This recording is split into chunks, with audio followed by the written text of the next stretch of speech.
저희 할머니가 이 얘기를 되게 많이 하셨는데요. 공부해라. 네 머릿속에 있는 건 아무도 못 뺏어간다.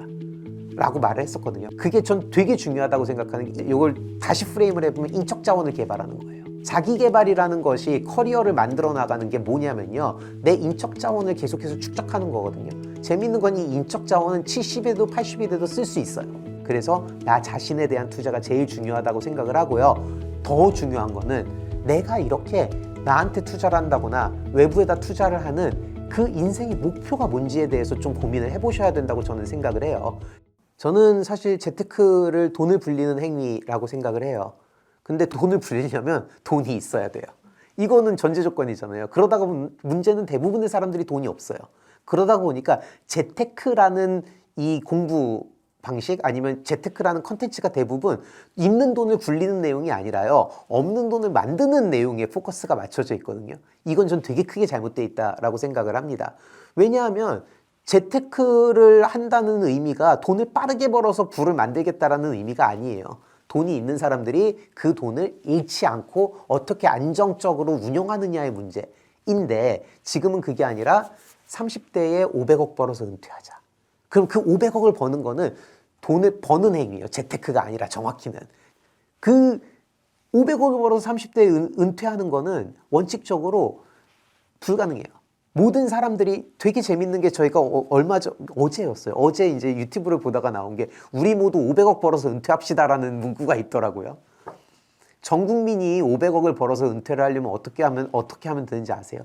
한국은행에서 500억을 찍어서 모두에게 주면 됩니다. 그 500억은 더 이상 500억이 아닌 게 되죠. 이게 뭐냐면 인류 5천년 역사상 단 한 번도 전 국민이 500억을 벌어서 은퇴해본 경험은 없어요. 인류가. 그 어떤 나라도요. 말이 안 되는 그냥 그건 거짓말입니다. 난 여러분들이 다 500억 벌어서 은퇴할 수 있다고 생각해요 라는 말은 그냥 거짓말이에요. 그거는 현실적으로 불가능한 얘기거든요. 그럼 내가 그 돈을 벌려면 베팅해야 돼요. 왜냐하면 결국에는 이 부라는 거는 제로섬 게임이거든요. 그럼 내 돈을 남한테 주거나 남의 돈을 내가 뺏어와야 된다는 얘기예요. 500억을 내가 벌려면 500명한테 1억씩 뺏어와야 돼요. 확률상 내가 1억을 뺏기는 500명 안에 들어갈지 그 500억을 뺏어오는 한 명이 될지에 대한 확률을 따져보세요. 그렇죠. 그럼 아마도 최소한 저는 잃는 쪽에 들어가 있을 거예요. 그러면 500억을 벌어서 30대에 은퇴하는 걸 목표로 한탕을 했는데 실패했어요. 실패한 500명은 어떻게 해야 돼요? 거리로 나앉게 되겠죠. 그럼 죽어야 되나? 거기서 인생 그만둘 거예요? 아니잖아요. 내 인생은 소중해요. 그렇잖아요. 내 인생이잖아요. 이게 되게 중요한 게 어렸을 때 이제 우리 할머니들, 할아버지들이 했던 말, 저희 할머니가 이 얘기를 되게 많이 하셨는데요. 공부해라. 네 머릿속에 있는 건 아무도 못 뺏어간다. 라고 말을 했었거든요. 그 당시에는 실제로 돈을 많이 뺏어갔대요. 그러니까 그런 말을 했던 것도 있는데 내 머릿속에 있는 거랑 내가 체득한 거는 못 뺏어가요. 그게 전 되게 중요하다고 생각하는 게 이거를 조금 프로페셔널하게 이걸 다시 프레임을 해보면 인적 자원을 개발하는 거예요. 자기 개발이라는 것이 커리어를 만들어 나가는 게 뭐냐면요. 내 인적 자원을 계속해서 축적하는 거거든요. 재밌는 건 이 인적 자원은 70에도 80이 돼도 쓸 수 있어요. 근데 이 재테크라고 불리는 빠르게 돈을 버는 방법들은 한 번 실패하고 나면 재기가 안 되는 방법들을 자꾸 얘기를 해요. 자, 테슬라에다가 몰빵을 해가지고 한 번에 돈을 벌재요. 그러면은 테슬라에 모두가 몰빵을 하면 어떻게 되겠어요? 존재할 수 없잖아요. 그런 상황이. 기본적으로 말이 안 되는 얘기들에 내 인생을 베팅을 하는 건 저는 옳지는 않다고 생각을 합니다. 그게 뭐냐면 인생은 실전이에요. 내가 갖고 있는 건 그 누구도 뺏어가지 못해요. 내 머릿속에 있는 건. 그래서 나 자신에 대한 투자가 제일 중요하다고 생각을 하고요. 더 중요한 거는 내가 이렇게 나한테 투자를 한다거나 외부에다 투자를 하는 그 인생의 목표가 뭔지에 대해서 좀 고민을 해보셔야 된다고 저는 생각을 해요. 결국 돈을 버는 이유는 뭐예요? 인간답게 살기 위해서입니다. 근데 돈에다 집착해보면, 돈에만 집착을 해버리다 보면 거기에 함몰돼가지고 다른 모든 걸 잊게 돼요. 그게 지금이거든요.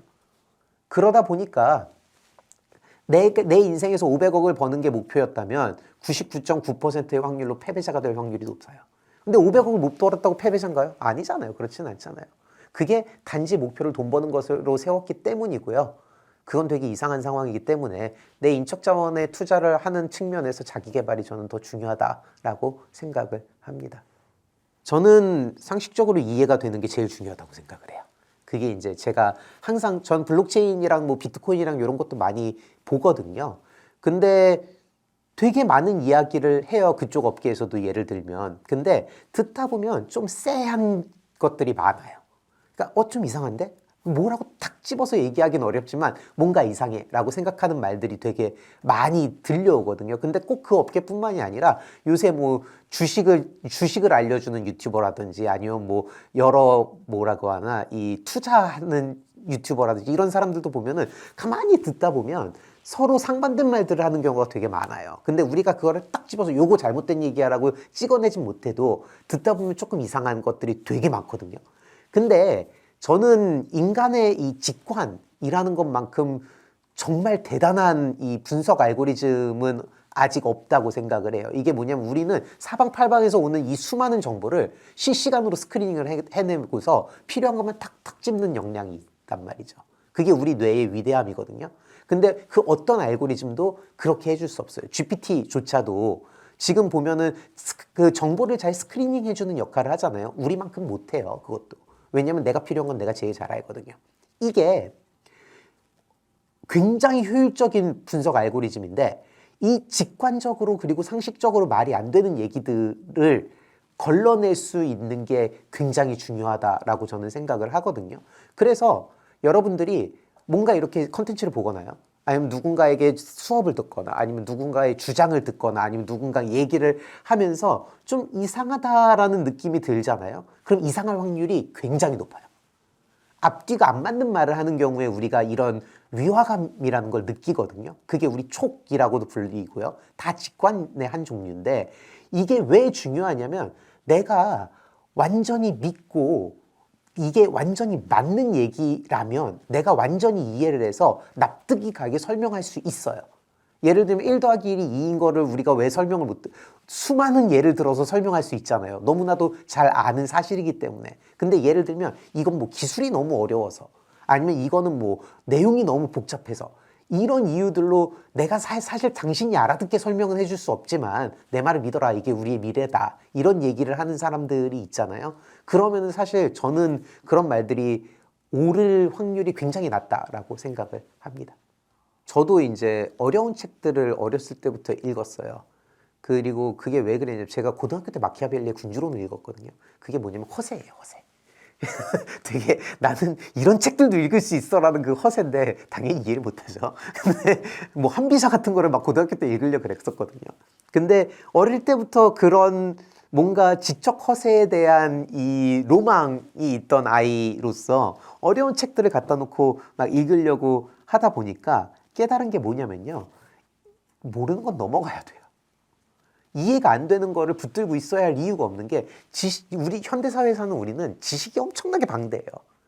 그러면 그것 중에 선별적으로 내가 받아들이는 게 되게 중요하거든요. 이제 GPT 같은 경우가 그런 케이스거든요. 챗 GPT가 뭐냐면 내가 필요로 하는 정보를 인간의 언어로 잘 검색해서 스크리닝해서 주는 역할을 하는 거잖아요. 그것과 같이 내가 직관에 의해서 이게 재밌고 재미없고 필요하고 필요 없고를 타다다닥 보면서 읽는 게 되게 중요해서 첫 번째 대원칙, 제가 책을 읽을 때 대원칙이 너무 진지하게 읽지 않는다예요. 집중을 하면 안 됩니다. 그러다가 어느 순간에 집중이 되는 순간이 있어요. 어떻게 책 한 권 읽는데 계속 집중을 해요? 그거는 이상하잖아요. 딱 내가 읽다 보면 필요한 부분이나 재밌는 부분이나 나한테 맞는 부분에 확 집중이 돼요. 그러면 그때 집중해서 읽으면 되는 거예요. 근데 그러다 보면 보다 보면 그 부분이 있어요. 하는 부분들이 있단 말이에요. 그런 부분들을 꼼꼼하게 읽습니다. 보다가 나도 모르게 집중을 해가지고 우와 그러고 보다 보면 그 부분을 꼼꼼하게 읽는 거예요. 이게 저는 직관에 의존한 독서 방법이라고 생각을 하는데 그렇게 되면은 옆에 뭐가 필요하면 핸드폰이 필요합니다. 그래서 보다가 탁 재밌는 부분에서 막히면 찾아보는 거예요. 그러면은 궁금증이 확 하고 풀리면서 이 카타르시스를 느낄 때가 있거든요. 되게 행복해요. 오 그래 이거지 내가 이렇게 생각했어 라는 그게 있거든요. 결국에 독서의 목적이 뭐냐? 지식 습득도 중요하죠. 하지만 내 만족이에요. 그게 제일 중요하거든요.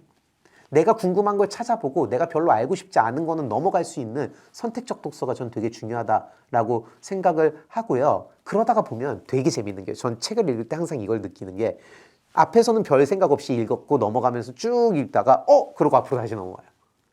이게 왜 일어나냐면요. 내가 별로도 안 중요하다고 생각했던 게 뒤에 가니까 필요한 거예요.